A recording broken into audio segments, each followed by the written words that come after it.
My Catholic Faith, number 57, The Powers of the Pope. Looking at the picture, we can associate the numbers with a certain site in Vatican City. Number 1 corresponds with the Basilica of St. Peter. Number 2, the Plaza of St. Peter. Number 3, the Vatican, which contains 10,246 rooms. Number 4, the Bronze Door. Number 5, Courtyard of Damascus. Number 6, Vatican Library. Number 7, Vatican Museum.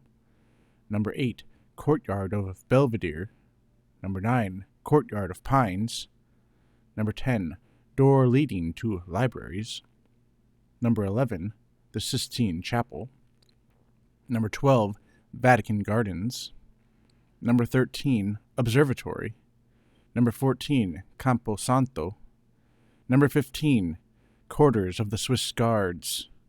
In 1929, Pope Pius XI and King Victor Emmanuel III signed a formal agreement by which the Pope regained temporal sovereignty over the city of the Vatican. That is the smallest independent state in all Christendom. But in it, the Roman Pontiff is supreme, free from all human dictation. Catholics from all over the world at any time, in war or at peace, can have free access to their universal Father because of this independence. What are the chief powers of the Pope? The Pope has supreme and complete power and jurisdiction to decide questions of faith and morals, and to arrange the discipline of the universal Church. Number 1, the power of the Pope extends over every single church, every single bishop and pastor, every one of the faithful. He may appoint and depose bishops, call councils, make and unmake laws, send missionaries, confer distinctions, privileges, and dispensations, and reserve sins to his own tribunal. Number 2, the Pope is the supreme judge. To him belongs the last appeal in all cases. The Pope is the teacher of all Christians, the chief shepherd of the shepherds and their flocks. Peter, standing up with the 11, lifted up his voice and spoke out to them. Acts 2:14. The word Pope is derived from the Latin term Papa, which means father. Number 3, the Pope is independent of every temporal sovereign and of every spiritual power. He is responsible only to God. What is the temporal power of the Pope? The temporal power of the Pope is his power to rule an independent state as sovereign, free and independent from other earthly sovereigns.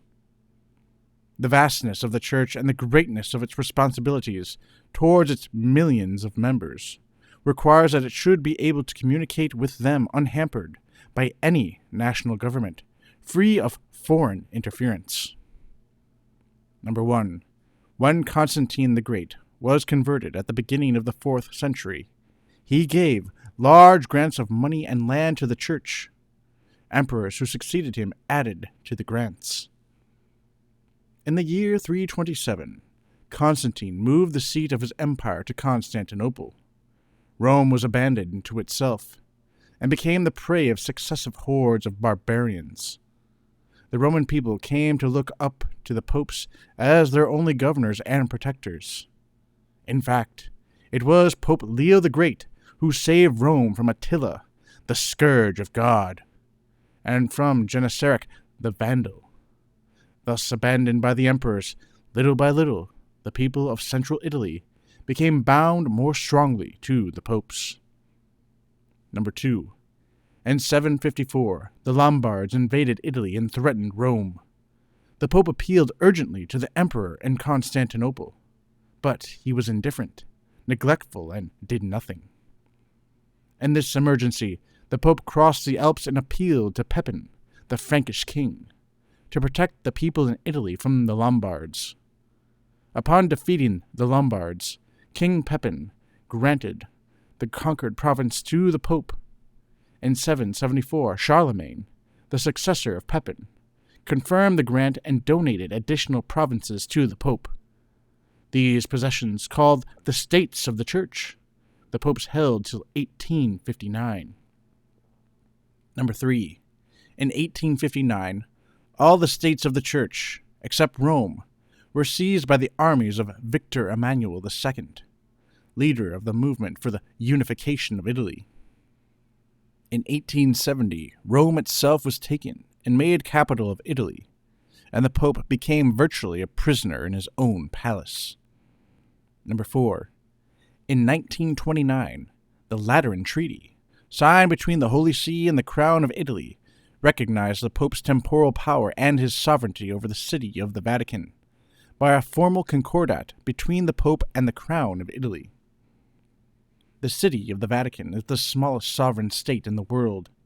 At the time of the signing of the Lateran Treaty, it had a population of 532, only 250 of whom were resident.